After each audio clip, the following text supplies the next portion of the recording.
안녕하세요, 여러분. 저는 1타 클래스에서 사회조사 분석사 강의를 담당하고 있는 김성일 교수입니다. 여러분과 같이 앞으로 사회조사 분석사 2급 합격을 위해서 열심히 노력하겠습니다. 자, 그러면 앞으로 이 수업을 어떻게 진행할 건지 간단히 소개를 드리도록 하겠습니다. 자, 조사방법론 1이라고 되어 있는데요. 원래 그 사회조사 분석사는 조사방법론 1, 그 다음에 조사방법론 2, 그 다음에 사회통계로 구성이 되어 있죠. 근데 교재에서는 한 권으로 구성이 되어 있어요. 근데 저희는 조사방법론 1, 2, 그 다음에 사회통계를 각각 나누어서 그죠? 보다 전문 분야에 집중해서 강의를 진행하고 있습니다. 그래서 저는 조사방법론 1에 집중을 해서 여러분과 같이 학습을 해 나갈 예정입니다. 자, 조사방법론 1은 총 15강으로 해서 강의를 진행을 했습니다. 그죠? 자, 15강이다라고 하니까 교재에서는 5장으로 구성이 되어 있는데 어떻게 나눴느냐? 나누는 것은 어떤 기준이 있어서 나눈 건 아니에요. 그죠? 여러분들이 학습을 할 때 보다 집중을 하고 잘 할 수 있도록 시간적인 안배를 조금 했다라고 보시면 될 것 같습니다. 그래서 1장은 1강과 2강으로 나눠봤습니다. 1강에서는 과학적 연구 1, 그 다음에 과학적 연구 2 해서 구분을 했고요. 자, 이게 이제 여러분 교재 1장에 해당되는 부분이고요. 그 다음에 3강은 여러분 교재의 2장입니다. 그래서 연구의 기본 요소들에 대한 소개를 하고 있습니다. 그 다음에 4강에서부터 8강까지가 교재의 3장입니다. 그래서 조사 설계의 이해와 관련된 내용들을 다룰 거고요. 그 다음에 9강에서부터 자, 여기 13강까지가 자료 소집 방법이다라고 했죠. 그래서 교재 4장과 관련된 내용들을 자, 나눠봤어요. 그 다음에 5장에서 질문지 작성 방법에 대해서 다루는데 이것을 14강과 15강에서 강의를 진행할 예정입니다. 그죠? 앞으로 여러분들이 사회조사 분석사에 꼭 합격할 수 있도록 가장 효율적인 방법에서 강의를 진행하도록 할 겁니다. 자, 그러면 본론으로 한번 들어가 보죠. 제1강 과학적 연구 1입니다. 그죠? 제1장에 대한 내용이죠. 자, 그래서 1장의 학습 내용은요. 첫 번째, 과학이라는 거에 대해서 다룹니다. 그죠? 사회조사 분석사라고 했어요. 사회조사 분석사. 사회조사 분석사의 대상이 되는 분야는 사회과학 분야예요. 사회과학 분야. 사회과학이라는 건 뭐냐 했더니 인간이 살아가는 모습들에 대해서 과학적인 조명을 하는 분야. 그죠? 과학적이다라는 것은 합리적이면서도 증명을 하는, 근거를 제시할 수 있는 것을 바로 과학이라고 하잖아요. 그래서 첫 번째 과학이라는 건 뭐냐부터 다루게 돼 있어요. 그래서 그래서 과학의 목적, 과학적 연구의 10가지 특징들에 대해서 살펴보고요. 두 번째 이제 과학적 지식에서요. 지식 형성의 4가지 방법. 그다음에 자, 직관에 의한 지식을 형성할 때 범할 수 있는 오류 4가지를 소개하고요. 다음으로 과학적 조사의 목적, 과학적 연구의 논리 체계, 과학 철학, 그다음에 과학적 조사의 절차 등에 대해서 살펴볼 겁니다. 자, 이게 이제 핵심 키워드라는 거예요. 이 학습을 하는 본 강의에서 다루는 핵심적인 키워드들이다. 그래서 여러분들이 이 핵심적인 키워드들을 머릿속에 넣어놓고 있습니다. 1장에서는 어떠한 단어들이 나왔지? 이러한 것을 여러분들이 머릿속에 넣고 1장 하면 기억해낼 수 있다면 합격에 굉장히 가까워지는 방법이다라고 볼 수 있겠죠. 자, 그러면 이제 본론으로 들어가서요. 첫 번째, 과학입니다. 과학이라는 건 뭐냐예요. 과학이라는 건 뭐냐.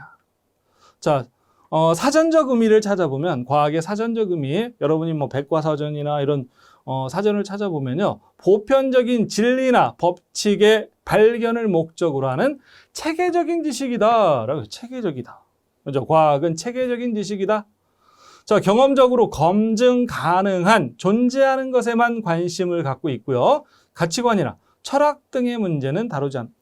자, 여러분 한 가지 이 강의안이나 교재에 있는 말들 중에서, 글들 중에서 줄이 쳐 있거나 또는 숫자가 뒤에 써 있는 것은 시험 문제에 나왔던 문장을 그대로 들 수 있으면 그대로 가지고 왔어요. 그래서 그걸 그대로 반영을 하려고 노력을 많이 했습니다. 여기서도 보면 이러한 문장들 1번 문장은 뭐 사전적 의미고요. 2번 문장 같은 경우는 우리가 시험 문제에 출제됐던 그러한 보기 중에 한 문장을 가지고 와서 과학이라는 걸 소개를 하는 거예요. 그러니까 여러분 책에 있는 내용 중에 숫자가 있는 부분들은 좀 더 깊이 있게 관심 있게 봐야 될 필요가 있죠. 자, 이것도 이 문장으로 과학이라는 건 뭐냐를 소개를 합니다. 기출문제에서 보면 경험적으로 검증 가능한 존재하는 것 뭐예요? 과학은 검증이 돼야 된다. 증명이 돼야 된다. 과학은. 증명이 안 되는 것은 과학이 아니다. 그래서 가치관, 철학 이런 것은 과학에서 다루는 범주가 아니라는 거예요. 아시겠죠? 그래서 과학이라는 건 뭐다? 자, 체계적인 지식이다. 과학이라는 건 뭐다? 검증 가능한 거다. 검증 가능한 거다. 자, 자연현상이나 사회현상 속에 존재하는 논리적이고 지속적인 패턴이다. 논리적이어야 된다라는 거죠. 그래서 규칙을 이론과 법칙으로 일반화했다. 그래서 이론으로 일반화했다. 그죠? 과학이라는 것은 자, 일반화한 내용이다. 자, 변수들 사이의 관계를 기술하고 설명하는데 그 목적이 있다. 변수라는 건 뭐예요? 연구자가 관심을 가지는 그 속성을 변수라고 합니다. 그래서 자, 변수와 변수 사이에 어떤 관계를 가지고 있느냐, 그것을 자, 기술하고 설명하는 것을 목적으로 하는 게 과학이다. 그러니까 과학은 증명한다라고 했죠. 검증한다. 그죠? 어떤 가설을 주장하고 있으면 가설이 맞냐 틀리냐를 검증하는 게 바로 과학이다. 자, 이론을 바탕으로 현상을 예측하는데 그 목적이 있다 했어요. 그래서 과학에 대한 정의 또는 과학에 대한 특징 이런 내용들을 살펴봤습니다. 자, 두 번째 이제 과학적 연구의 특징입니다. 그죠? 과학적 연구의 특징이다. 이건 제가 별을 5개를 쳐놨네요. 왜 그래요? 시험 문제에 굉장히 많이 나오는 부분입니다. 제가 봐도 시험 문제 내기도 엄청 편해요. 그죠? 시험 문제를 내기도 편하고 하니까 시험 문제가 굉장히 많이 나와요. 그래서 여러분은 이 10가지를 기억을 하셔야 됩니다. 그죠? 그래서 뭐 10가지 그냥 논리성, 일반적, 검증 가능성 막 해서 외워도 좋지만 그러나 여러분이 반복적으로 학습을 하다 보면 자연스럽게 과학적 연구의 특징하게 되면 과학이라는 것, 그죠? 과학이라는 게 특징이 검증 가능해야 되고 합리적이고 논리적이고 뭐 이런 내용들이에요. 그러니까 자연스럽게 기억이 되게 돼 있습니다. 아시겠죠? 자, 저를 믿고 자, 이 부분 중요하니까 이 부분 기억해야지 라는 의지를 가지고 한번 보세요. 자, 첫 번째가 논리성, 두 번째가 일반적이다. 그 다음에 검증 가능성, 객관성, 간결성, 6번째 결정론적, 그 다음에 7번째 재생 가능성, 상호 주관성, 변화 가능성, 자, 10번째가 구체성이다. 이게 이제 과학적 연구는 바로 이런 10가지 특징을 대표적으로 가지고 있다. 뭐 이게 다는 아니지만 대표적인 특징 10가지 하면 바로 이러한 특징이다라고 설명을 하고 있습니다. 자, 그러면 구체적으로 자, 각각 어떤 의미를 가지고 있는지 살펴보도록 하죠. 첫 번째 논리성이에요. 과학은 합리적 사고 활동으로 논리적 사고를 기초로 한다라고 했어요. 논리적이어야 된다. 그죠? 논리적이지 않으면 과학이라고 설명할 수 없다. 그죠? 자, 과학적 연구는 논리적이어야 된다. 두 번째는 일반적이에요. 과학적 연구는 연구의 결과를 일반화를 목적으로 한다. 누구나 받아들여질 수 있어야 된다라는 거예요. 예를 들어서 이 예를 제가 많이 드는데 지구가 과거에는 평평하다고 믿었어요. 평평하다. 그죠? 왜? 우리가 보면 보이는 대로 믿게 되면 평평하잖아요. 평평한 도로, 평평한 건물 하니까 걸어 다닐 수 있고 우리가 존재할 수 있다. 평평하다라고 본 거예요. 직관적인 거예요. 눈으로 보이는 대로 그냥 설명을 하니까. 근데 오늘날 그 사람들한테 물어보세요. 지구는 평평합니까? 그러면 아니에요. 지구는 동그랗다. 그래서 평평하다고 믿을 때는 사람들이 고기잡이를 나가면 먼 바다까지 안 갔대요. 멀리 나가면 낭떠러지 뚝 떨어져서 다른 세상으로 가게 되니까. 그죠? 이 저승으로 가게 되니까 멀리 나가면 안 돼. 가까운 데에서만 고기를 잡아야 돼. 근데 지금은 어때요? 자, 전 세계가 동그란 지구에 존재한다는 걸 누구나 다 아니까. 그죠? 출발해서 가면 만날 수 있을 것이다. 우주에서 지구를 보게 되면 동그랗다라는 거 알잖아요. 그죠? 그래서 과거에는 평평하다는 게 모든 사람들이 믿는 진리였지만, 그러나 지금은 지구가 동그랗다라고 보는 게 모든 사람들이 믿는 진리란 말이에요. 그죠? 많은 사람들이 그걸 알고 인지하고 진리로 생각하는 거, 이게 바로 일반화라는 거예요. 일반화. 그죠?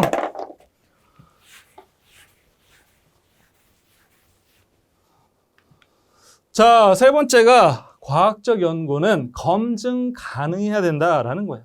자, 과학적 연구는 다른 연구자에 의해서 또는 경험적으로 검증이 가능해야 된다.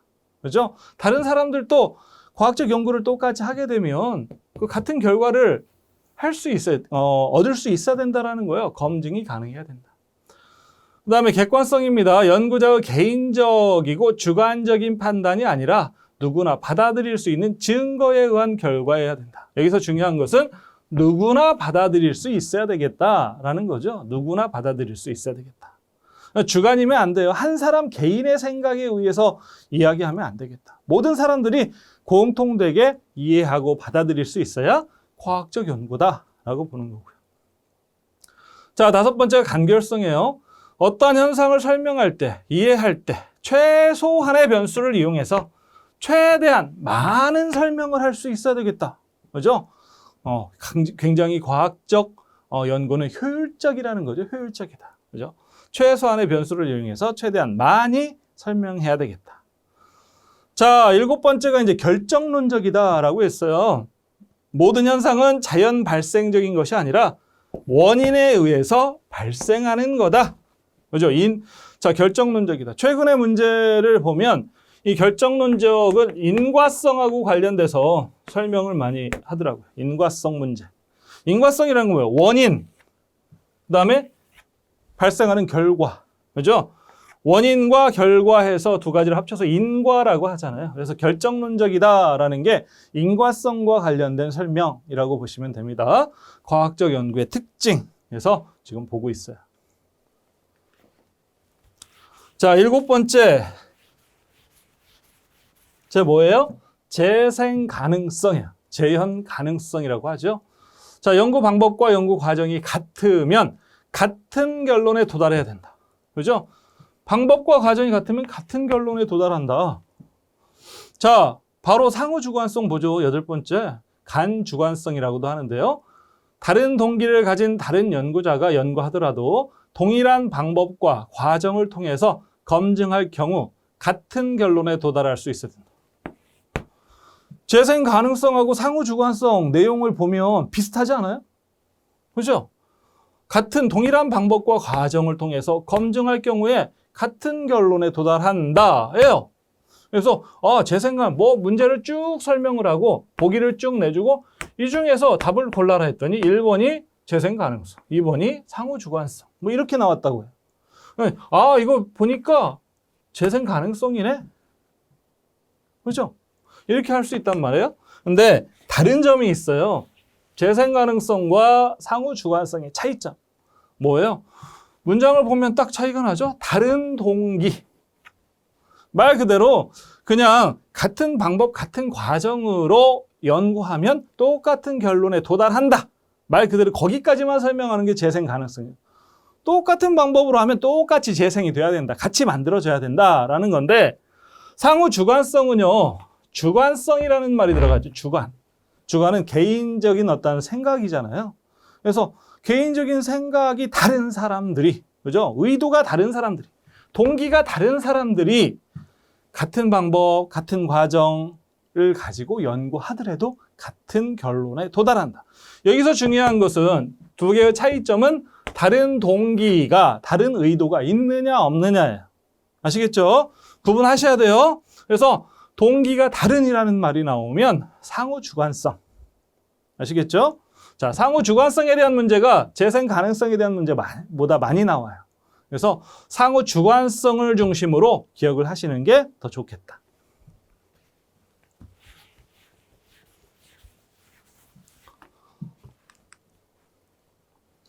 자, 상호 주관성 사례입니다. 굉장히 많이 나오는 사례예요. 대통령 후보 지지율에 대한 여론조사를 여당과 야당이 동시에 실시했다.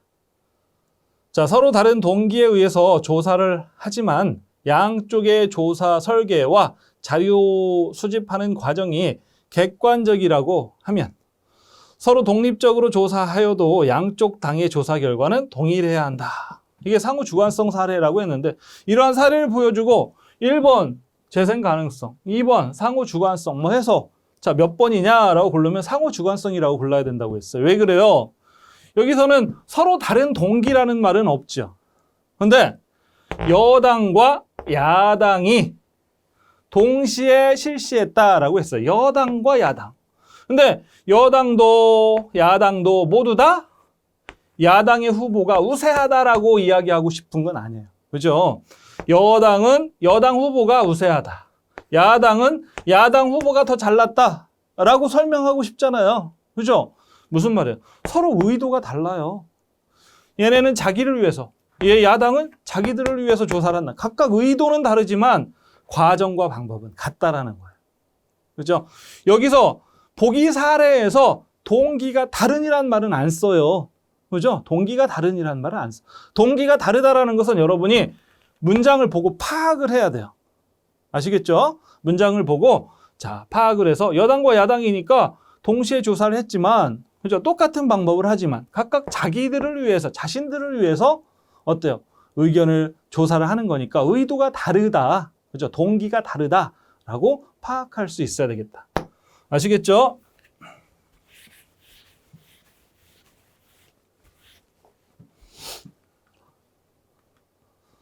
자, 다음에 이제 변환 가능성, 반증 가능성이라고 하죠. 그래서 과학적 연구는 수정이 가능해야 한다. 그죠? 절대적 진리는 없어요. 우리가 지구는 평평하다라고 믿었어요. 과거에는. 이건 절대적이야. 지구가 네모로 변할 수도 없고 동그랗게 변할 수도 없고 별 모양이 될 수도 없어. 그죠? 지구는 평평해 라고 절대적 진리처럼 믿었지만 과학이 발전하고 나면서 그죠? 자, 어선이 수평선에서부터 배가 올라오는 도색 크기, 갈릴레오 갈릴레이나 이런 과학자들 오늘날은 뭐 우주선 타고 달나라에 가서 보니까 지구는 동그랗더라. 그죠? 너무나 쉽게 알 수 있는 그런 내용이에요. 지금은 과거에는 평평하다라고 믿었던 절대적인 진리가 지금은 과학적 방법에 의해서 증명이 되면서 검증이 되면서 자, 지구는 동그랗다. 그죠? 라고 설명이 된단 말이에요. 진리가 변했어요. 그죠? 절대적 진리와 같았던 것들이 변했다. 뭐에 의해서? 과학적 연구에 의해서. 그래서 자, 과학적 연구는 수정이 가능하다라는 거, 수정이 가능하다. 자, 구체성입니다. 10번째. 연구자가 사용하고자 하는 개념이 무엇인지를 정확히 정의하고 그 정의를 다른 연구자들이 이해할 수 있도록 구체적으로 표현해야 된다. 그냥 두리뭉실하게 대충 설명하면 안 되고요. 구체적으로 조목조목 하나씩 따져서 설명할 수 있어야 과학적 연구라고 볼 수 있다라고 설명하는 거예요. 자, 다음으로 과학적 지식에서 과학적 지식이라는 건 뭐냐? 한번 보죠. 그죠? 자, 과학적 연구에 의해서 만들어지고 이게 검증이 돼서 보편화되고 일반화되면 이게 바로 뭐예요? 지식이 되는 거예요. 자, 과학적 지식이란 일반화된 법칙과 이론의 체계. 일반화됐다. 그죠? 일반화됐다. 모든 사람들이 이해하고 받아들이는 거. 그죠? 지구가 동그랗다. 이게 바로 일반화된 지식이란 말이에요. 그죠? 이게 이제 과학적 지식이다라고 설명하고 있어요. 자, 그럼 이런 과학적 지식은 어떻게 만들어지냐? 우리가 알고 있는 그냥 지식이라는 것은 어떻게 만들어지느냐? 과학적으로 만들어지기도 하지만 다른 방법으로 만들어지기도 한다. 첫 번째가 지식은 관습에 의해서 만들어지기도 한다. 두 번째, 권위에 의해서 만들어지기도 한다. 세 번째, 직관에 의해서 만들어지기도 하죠. 네 번째, 과학에 의한 방법으로 만들어진다. 그죠? 이러한 네 가지 방법에 의해서 과학적 지식, 과학적 지식이 아니라 지식이 형성될 수 있다. 그죠? 지식 형성의 네 가지 방법이에요. 자, 그러면 이 지식 형성의 네 가지 방법들을 한번 살펴보죠. 첫 번째, 관습에 의한 방법이에요. 관습. 그래서 사회적으로 이미 형성된 선례나 관습, 전통, 습성 등을 비판 없이 그대로 수용해서 자신의 지식으로 형성하는 거다. 그러니까 어른들이, 선조들이 하던 대로 하는 거야. 아, 이렇게 하면 뭐 잘 때 누워서 반드시 안 자면 뭐 복달아난데, 예를 들어서 이건 뭐 이런 말은 없어요. 근데 어른들이 그렇게 얘기하니까 다음부터는 반드시 누워서 자려고만 노력을 한단 말이에요. 그죠? 비판 없이 수용하는 그런 것을 바로 관습이라고 해요. 관습. 그래서 이러한 관습에 의해서, 전통에 의해서도 지식이 형성이 되는 거죠. 자, 두 번째, 권위에 의한 방법이다라고 했어요. 자기 주장이 타당성과 설득력을 높이기 위해서 인품이 뛰어나거나 전문 기술이 있거나 사회적 지위가 높은 사람의 말이나 행동을 인용하는 거다. 뭐 공자가라사대, 공자님이 과거에 이런 말씀을 하셨어 하면서 이야기하는 거죠. 그죠? 자, 유명한 우리 대통령께서 이런 말씀을 하셔서 나는 그 말을 뭐 이렇게 설명을 해 라고 뭐 한다거나, 그 분야의 전문가들이 했던 이야기들을, 또는 권위 있는 사람들이, 그죠, 했던 이야기들 자신의 지식으로 받아들여서 그것을 인용하는 거. 이게 바로 이제 권위에 의한 방법이죠. 세 번째가 이제 직관에 의한 방법이에요. 눈에 보이는 대로 받아들이는 거죠. 눈에 보이는 대로. 전체는 부음보다 크다. 원인 없는 결과는 없다. 처럼 비판의 여지가 없는 명백한 명제에서 출발해서 지식을 개발해 나가는 방법. 그죠? 직관이에요. 말 그대로 눈에 보이는 대로, 그죠? 눈에 보이는 것을 그대로 받아들이는 것을 말한다. 자, 네 번째가 이제 과학적 방법에서 반사적 탐구라고 했는데요. 체계적인 실험 활동을 통해서 일반적 원칙을 밝혀내는 거다. 자, 그래서 현상, 개념, 가설, 검증의 과정을 거쳐서 이론을 도출해내는 거다. 그죠? 이게 이제 과학적 방법이에요. 자, 현상에 대해서 가설을 세우고 검증하는 거죠. 이 검증을 통해서 자, 일반적인 어떠한 이론들을 만들어내는 거. 이게 이제 과학적 방법이에요. 자, 지식 형성의 네 가지 방법에 대해서 소개를 했어요. 근데 여기서는 지식 형성의 네 가지 방법에서는 이러한 내용들보다 이 부분이 시험에 많이 나와요. 그렇죠? 그래서 직관에 의한 지식 형성이 범할 수 있는 오류.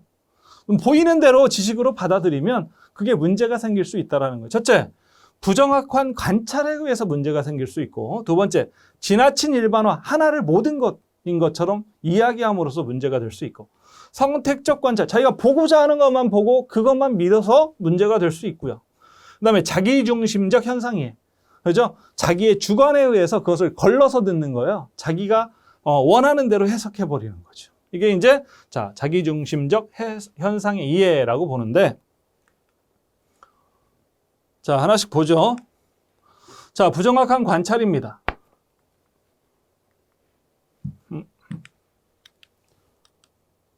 자, 직관에 의한 지식 탐구는 탐구 활동 자체에 개인의 편견이 개입됨으로써 관찰 내지 탐구 과정 자체가 주관적 편견에 의해서 이루어지게 될 가능성. 그렇죠? 자, 개인의 편견이 개입돼 가지고 관찰하고 탐구하는 과정에서 주관적 편견으로, 자, 부정확하게 관찰하는, 자신의 주관으로, 편견으로, 그죠? 관찰을 잘못하는 경우 지식이 잘못 만들어질 수 있다. 자, 그다음에 지나친 일반화죠. 직관에 의한 지식 탐구는 개인이 우연히 관찰한 몇 가지의 예외적인 현상을, 그죠? 몇 가지 아주 소소한 현상을 전체 현상 속에 내재하는 규칙적인 특성으로 일반화하는 오류. 어쩌다가 한 번 발생한 건데 이게 지속적으로 발생하는 것처럼, 전체인 것처럼 이야기하면서 자, 지식이 잘못 만들어질 수 있다. 자, 그 다음에 선택적 관찰이에요. 직관에 의해 어떠한 현상 속에 규칙성이 존재한다면 한다고 판단될 때 그러한 규칙을 옹호하는 사실이나 사상, 현상에 대해서는 필요 이상의 주의를 기울이고, 그죠? 선택이에요. 반면 규칙성에 반하거나 관계없는 사실 및 현상 등에 대해서는 의도적으로 무시한다. 그죠? 어떤 것은 필요 이상으로 집중하고, 어떤 것은 자, 의도적으로 자신이 보기 싫어서 안 보는 그러한 것들. 선택적 관찰을 통해서 보고자 하는 것만 봄으로써 어때요? 잘못된 지식이 만들어질 수 있다. 자, 직관에 의해서 자, 과학 지식을 만들 때 이러한 문제점들이 발생이 될 수 있다라는 건데, 네 번째가 이제 자기중심적 현상이에요. 자, 개인적 경험이나 직감을 기반으로 현상을 이해할 때 자기중심적으로 해석하는 경향이 생긴다라고 했어요.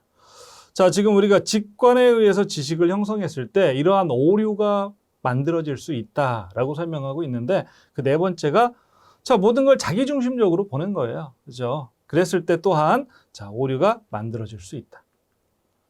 자, 세 번째 이제 과학적 조사입니다. 과학적 조사라는 건 뭐냐? 그죠? 자, 기존의 이론을 바탕으로 개발되거나 관찰된 변수들 사이에 가정된 관계를 경험적으로 검증하는 과정을 과학적 조사. 검증하는 과정인 거죠. 과학적 조사라는 것은. 그래서 변수들 사이에 가정된 관계라는 것은 자, 가설을 세우고 이 가설이 맞느냐, 틀리느냐라는 것을 검증해야만이 과학이라고 했는데, 검증하는 과정, 이게 이제 과학적 조사. 조사 말고 뭐 다른 말로 연구라고도 해요. 연구. 뭐 과학적 연구, 과학적 조사 뭐 다 다르게 쓰는데 뭐 같은 의미라고 보시면 돼요. 어떤 책에서는 뭐 과학적 연구라고 하고, 어떤 책에서는 과학적 조사라고 하고, 그죠? 자, 같은 의미입니다.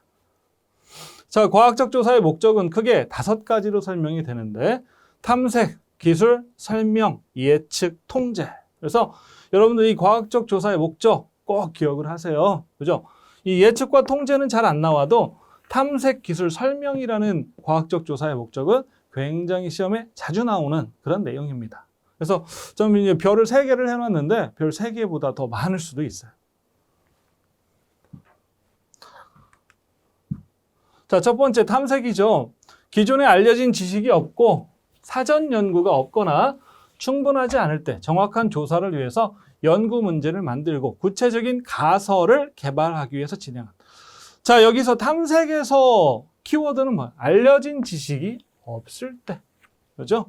자, 기존에 알려진 게 없어요. 우리가 탐험이란 말, 미지의 세계에 대해서 잘 모를 때 탐험이라는 거 하잖아요. 그죠? 그것처럼 지식도 알려진 게 없을 때 바로 탐색이라는 방법을 통해서 어떤 과학적 조사를 수행을 할 수가 있다. 탐색을 위해서, 그죠? 지식 알려진 바가 없으니까 알아보기 위해서 과학적 조사를 하는 거예요. 그래서 구체적인 가설을 개발하기 위해서 자, 탐색을 하기도 한다. 그죠?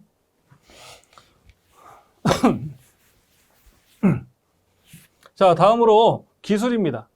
인간의 행동이나 사회 현상을 누가 언제 어디서 무엇을 어떻게 하였는가를 묘사하는 거다. 기술이라는 것은 묘사하는 거다, 요약하는 거다, 정리하는 거다. 기술하니까 막 쓰는 게 아니라 자, 기술은 요약, 정리, 묘사라고 보죠. 어떻게 묘사할 거냐. 자, 우리가 굉장히 많은 데이터들이 있어요. 예를 들어서 학생 10,000명의, 그죠? 학생 10,000명의 수학 점수. 점수예요. 수학 점수.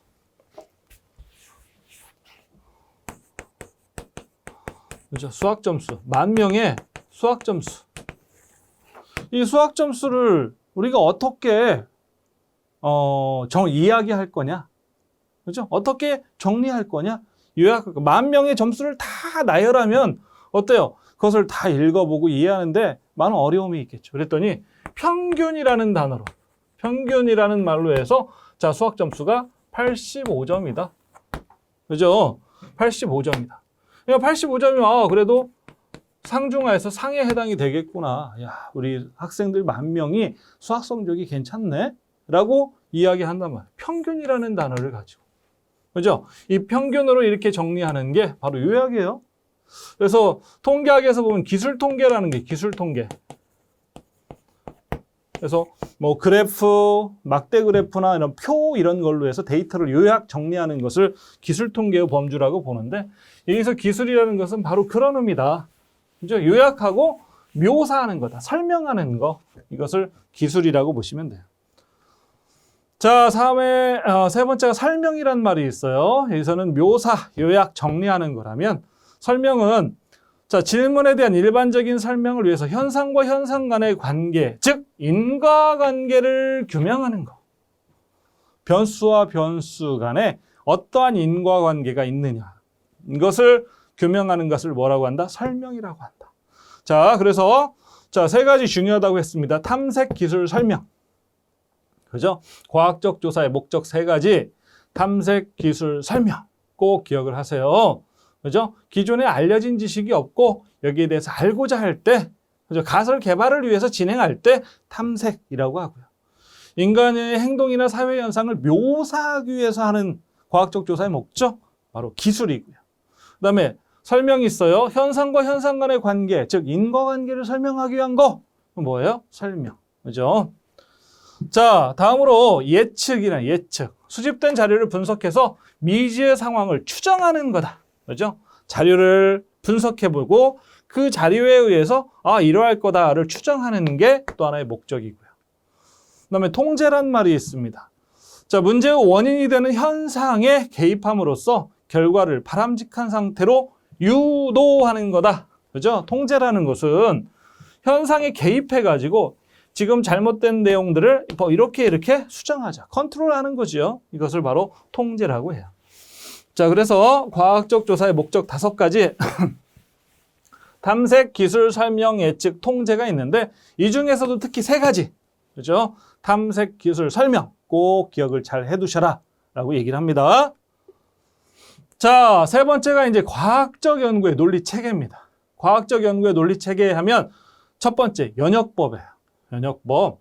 자, 일정한 이론적 전제를 수립해 놓고 그에 따라서 구체적인 사실을 수집해서 검증함으로써 다시 이론적 결론을 유도하는 거다.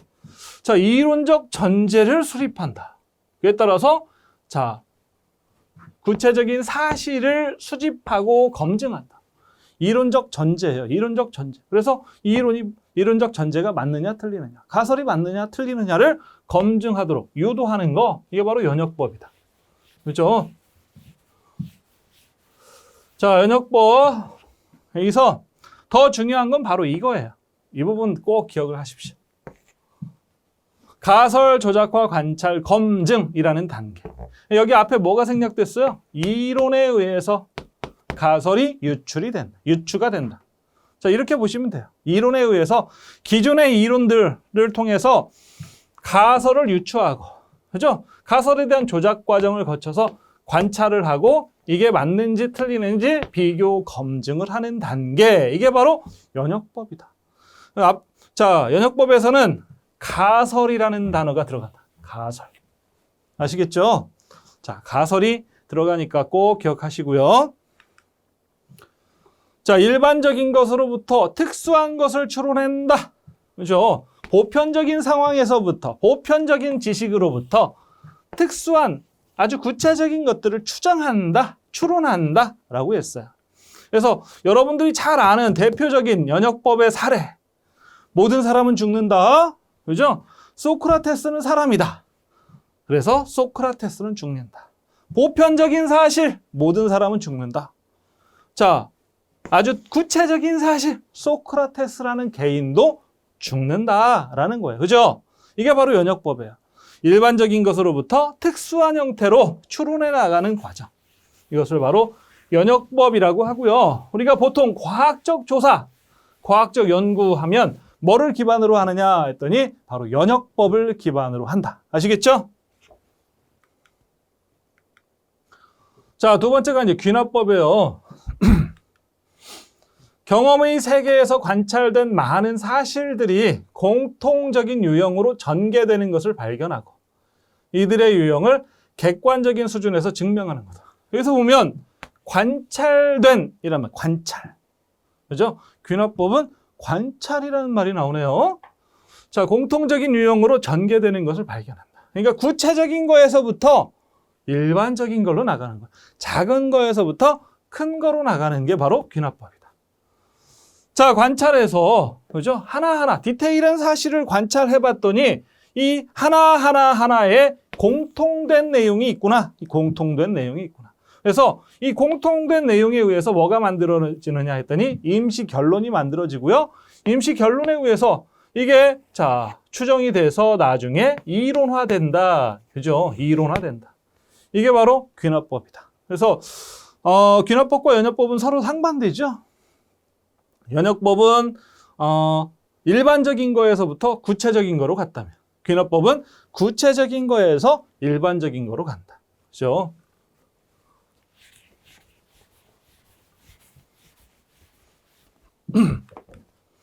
자, 그래서 소크라테스는 죽는다. 구체적인 사실이잖아요. 개인 한 사람 한 사람. 소크라테스는 죽는다. 다른 사람들도 모두 죽는다. 했더니 사람들은 모두 죽는다. 구체적인 거에서부터 보편적인 사실로 A, B, C, D, E, F 여러 사람들의 공통된 사실 모두 죽더라. 그죠? 그래서 사람은 죽는 거야. 하고 보편적인 사실로 받아들여지게 되는 거. 이걸 귀납법이라고 하죠. 자, 연역법과 귀납법의 관계는요. 그래서 사회과학 이론과 연구는 연역법과 귀납의 방법을 통해서 연결이 된다라고 했어요. 자, 연역법과 귀납법은 엄밀히 구분되기보다는 이 부분 중요하죠. 상호 보완적인 하나의 고리를 이루고 있다. 상호 보완적이다. 자, 귀납법은 현실의 경험 세계에서 출발하고요. 연역법은 가설이나 명제의 세계에서 출발한다.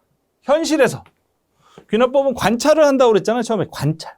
그래서 현실의 구체적인 사실을 관찰해서 공통된 특징을 발견하고 이 특징에 의해서 일반적인 이론으로 받아들여지게 되는 게 귀납법. 근데 연역법은 자, 어떤 이론에서 가설을 뽑고 이 가설에 의해서 어떤 검증을 통해서 이론으로 만들어가는 과정. 그죠? 이게 이제 연역법이라고 했어요. 자, 귀납법과 연역법을 보면 바로 이러한 현상. 서로 뭐 구분돼 가지고 따로 떨어져 있는 게 아니라 자, 그림이 하나로 연결돼 있잖아요. 경험적 일반화, 그다음에 가설이라고 했는데 자, 이론에서 가설을 창출하고 가설을 검증을 통해서 일반적인 이론으로 받아들이는 체계. 이게 연역법이라고 한다면 귀납법은 반대죠. 관찰을 통해서 경험적 일반화, 그다음에 이론을 만들고. 그죠? 자, 이러한 형태. 처음에 관찰로 출발하는 거. 관찰에서 출발하는, 디테일에서 출발하는 게 귀납법.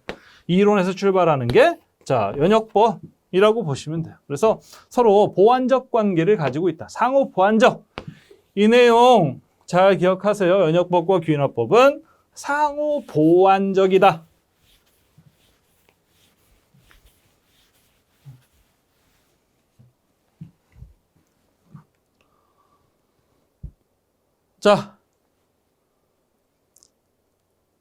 자, 과학적 철학입니다. 네 번째, 연구 방법론의 접근법 했어요. 자, 과학 철학은 실증주의, 경험주의, 반증주의, 해석주의로 설명이 되고요. 그죠? 과학은 혁명에 의해서, 과학적 혁명에 의해서 만들어지기도 한다라고 해서 과학적 설명을 이야기하기도 합니다. 첫 번째 실증주의요. 과학 철학이에요. 과학 철학. 자, 과학을 객관적 경험에 기초한 이론의 검증이라고 정의하면서 경험에 의하지 않은 것은 과학이 아니라고 주장한다. 그래서 이론의 검증이란 말이 있어요. 실증주의. 두 번째 경험주의는 관찰이나 과학의 출발점이고 과학의 이론들은 궁극적으로 이들을 확률적으로 검증하는 관찰에 의해서 정당화될 수 있다. 자, 관찰이 과학의 출발이라고 보는 거. 관찰이 과학의 출발이다. 그죠? 이게 이제 경험주의고요. 자, 반증주의는 문제 해결을 위해서 제시된 이론에 대해서 엄격하게 경험적 검증을 한다. 그죠? 검증의 목적은 가설의 논박에 있고요. 이론에 의한 결과가 반박되는 경우 그 이론은 기각되고 반증 과정을 거쳐 남은 이론이 채택된다. 그래서 이제 중요한 키워드는 바로 반증이라는 거죠. 자, 반증을 통해서 이론이 채택되는 거, 이게 바로 반증주의예요. 자, 네 번째가 이제 해석주의가 그래도 한 번씩 나와요. 이 부분 과학 철학은 사실 시험에 자주 나오는 부분은 아니에요. 별로 여러분이 살짝 한번 보고 넘어가도 됩니다. 저도 살짝 보고 넘어가잖아요. 그러니까 여러분도 주의 깊게 보지는 않아도 돼요. 근데 해석주의라는 단어는 시험에 이제 자주 나오니까 그래도 자주는 아니고 가끔 나오니까 이 부분 한번 보자. 자, 사회과학은 사람들이 어떻게 사회 세계를 창조하고 유지하는가를 이해하고 해석하기 위해서, 그죠? 사람들이 어떻게 사냐, 어떻게 어떤 지식을 만들어내느냐, 그 과정을 이해하고 해석하기 위해서 하는 게 사회과학이다. 그죠? 자연적 상황에 있는 사람들을 상세히 관찰하고 사회적으로 의미 있는 행동을 체계적으로 분석하는 거. 의미 있는 행동을 체계적으로 분석하는 이게 사회과학, 과학이다. 그죠? 사회과학이다. 과학적 연구는 바로 이러한 이유로 하는 거고요. 이렇게 해서 지식이 만들어지는 거다. 이게 해석주의예요. 그죠? 자, 과학적 연구가 왜 이루어지고 과학적 연구에 의해서 지식이 어떻게 만들어지는지를 이렇게 설명하는 것을 바로 해석주의라고 해요. 해석주의. 그죠? 자, 다섯 번째는 이제 과학적 철학은 아니고요. 이렇게 과학적 혁명에 의해서 과학적 지식 또는 체계가 바뀐다라는 거죠. 자, 가장 중심이 되는 개념이 패러다임이고요. 패러다임은 과학적 혁명 기간 동안 이동하는데 이때는 기존과는 다른 새로운 패러다임이 혁신적으로 등장하게 된다. 패러다임의 변화에 의해서 과학적 지식이 새롭게 만들어지는 거다라고 보는 거예요. 그래서 패러다임이라는 단어 자체가 시험에 나오긴 했어요. 패러다임이 어떠한 의미를 가지고 있느냐? 패러다임이라는 단어의 의미를 기억할 필요는 있습니다. 근데 반복적으로 자주 나오진 않았어요. 어쨌든 패러다임이라는 건 뭐냐? 한번 알아둘 필요는 있겠죠. 자, 다음에 과학적 연구의 절차입니다. 과학적 연구의 절차. 이 부분은 상당히 중요하죠. 과학적 연구의 절차는 시험에 자주 나와요. 그래서 첫 번째, 문제의 정립. 두 번째, 가설의 구성. 세 번째, 연구의 설계. 네 번째, 자료의 수집. 다섯 번째, 보고서의 작성인데, 자, 무엇을 우리가 연구하려면 가장 먼저 뭐예요? 문제의식을 가져야 돼요. 그죠? 뭐, 기름값이 올라간다. 그죠? 유가가 점점 비싸지네? 유가가 비싸니까 자동차 연비를 개선해야 되겠다. 그죠? 그래서, 일반 기름을 가지고 운행하는 차가 아니라 대체 에너지, 태양열, 물, 수소, 전기, 이런 걸 가지고 운행하는 차를 만들어야 되겠다. 또는 뭐, 이렇게 해서 문제의식이 생기면 거기에 대한 문제를 해결하기 위해서 가설을 만들게 되는 거예요. 가설. 그죠? 자, 가설을 만들게 되고요. 이 가설에 대한 검증을 위해서, 이 가설을 검증 위해서 어떠한 연구 방법을 가지고 할까? 그죠? 어떠한 방법으로 연구를 할까? 연구에 대한 설계, 그죠? 청사진을 구성하는 거고요. 그 다음에 연구 방법을 온라인 조사를 할 건지, 또는 설문조사를 할 건지, 인터뷰를 할 건지, 관찰을 할 건지, 그런 연구 방법에 대한 설계를 하게 되면 그를 통해서 자료를 수집하게 되고요. 수집된 자료에 의해서 뭐를 해요? 보고서, 분석과 보고서를 작성하게 된다. 그죠? 이 다섯 가지 순서 꼭 기억을 하십시오. 아시겠죠? 이 다섯 가지 순서는 그대로 나오는 경우도 있고요. 약간씩 단어를 바꾸기도 하고 또는 이것을 함축적인 의미로 다른 말로 만들기도 하고 해서 이 연구의 절차가 시험에 자주 나와요. 그러니까 꼭 기억을 하시기 바랍니다.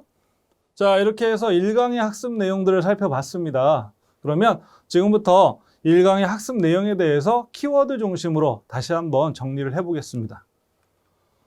첫 번째 이제 과학이었죠. 그래서 과학의 목적에 대해서 살펴봤고요. 그 다음에 과학적 연구의 특징 10가지를 소개를 했어요. 그래서 논리성, 일반적, 검증 가능성, 객관성, 간결성, 결정론적, 재생 가능성, 변환 가능성, 구체성, 상호 주관성 이렇게 10가지를 설명했는데 10가지 굉장히 중요하다. 그죠? 그래서 제가 별 5개 이렇게 그렸었는데 그죠? 굉장히 중요합니다. 시험에 굉장히 자주 나와요. 그래서 여러분들 꼭 기억을 하시고 의도적으로 뭐 꼭 외워야 된다라고 이야기하기는 어렵고요. 과학적 연구, 과학이라는 특성을 한번 생각해보고 그 다음에 문제를 자주 풀어보고 하다 보면 자연스럽게 여러분들이 기억에 남을 거라고 생각이 됩니다. 어쨌든 굉장히 중요해요.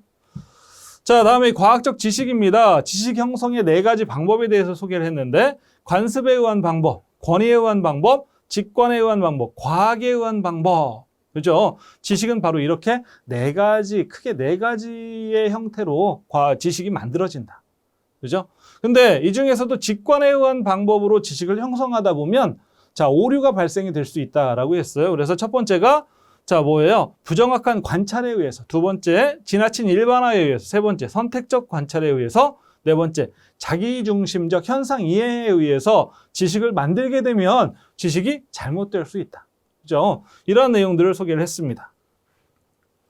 자, 다음으로 과학적 조사였어요. 과학적 조사. 그래서 과학적 조사의 목적 5가지가 있는데 탐색 기술 설명에 즉 통제라고 했잖아요. 이 중에서 특히 중요한 건 뭐라고 그랬어요? 탐색 기술 설명이다. 이거 꼭 기억하십시오. 탐색과 기술과 설명에 대한 내용.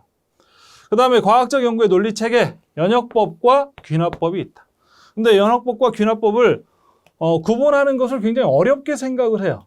또 어렵게 보고 있어요. 근데 이건 간단합니다. 연역법은 가설이라는 단어를 같이 항상 기억을 하세요. 그래서 이론에서 가설을 만들고 가설을 검증하는 과정에 바로 연역법이고요. 귀납법은 관찰이라고 그랬어요. 관찰. 순서를 보면, 그죠? 이 관찰에 의해서 공통된 사실을 발견하고 이걸 일반화하는 게 바로 귀납법이다. 자, 두 가지는 서로 상반된 체계를 가지고 있지만 그러나 엄격히 구분되는 게 아니라 상호 보완적인 관계에 있다. 그죠? 상호 보완적인 관계에 있다. 자, 그 다음에 과학 철학이에요. 자, 과학 철학은 실증주의, 경험주의, 반증주의, 해석주의 이 4가지의 과학 철학 형태. 그 다음에 과학적 혁명에 의해서 새로운 체계로 변화하기도 한다. 여기서 패러다임이라는 단어, 그죠? 패러다임이라는 단어가 시험 문제에 나오기도 했었어요. 그죠? 근데 이 단어 정도 기억을 하시고요. 뭐 해석주의라는 그러한 단어가 시험 문제에 출제되기도 하지만 자주 출제되는 부분은 아니다. 과학적 철학은. 자, 다음에 과학적 조사의 절차가 있습니다. 과학적 조사의 절차는요. 문제의 정리입, 가설의 구성, 연구의 설계, 자료의 수집, 자료의 분석, 보고서 작성. 그죠? 이 절차에 의해서 과학적 조사가 이루어지는데, 그죠? 이건 시험에 자주 나온다고 했어요. 이 절차. 순서가 어떻게 되느냐, 이걸 묻는 시험 문제가 가끔 나오는데, 이걸 그대로 내기도 하고, 아니면 생략하기도 하고, 다른 단어를 이용해서 설명하기도 하고, 다른 형태로 시험이 나오니까 이 절차는 꼭 기억을 하도록 하십시오. 아시겠죠? 자, 이렇게 해서 1장의 내용들을 어느 정도 정리를 해서 1강으로 설명을 드렸어요. 그죠? 여러분들은 여기서 제가 강조한 내용들 잘 기억하시고요. 조금 더 세밀하게 한번 잘 읽어보시고 그 다음에 기출문제들도 한번 꼼꼼하게 풀어보도록 하십시오. 아시겠죠? 자, 그러면 1강의 학습 내용을 이것으로 마치겠습니다. 수고하셨습니다.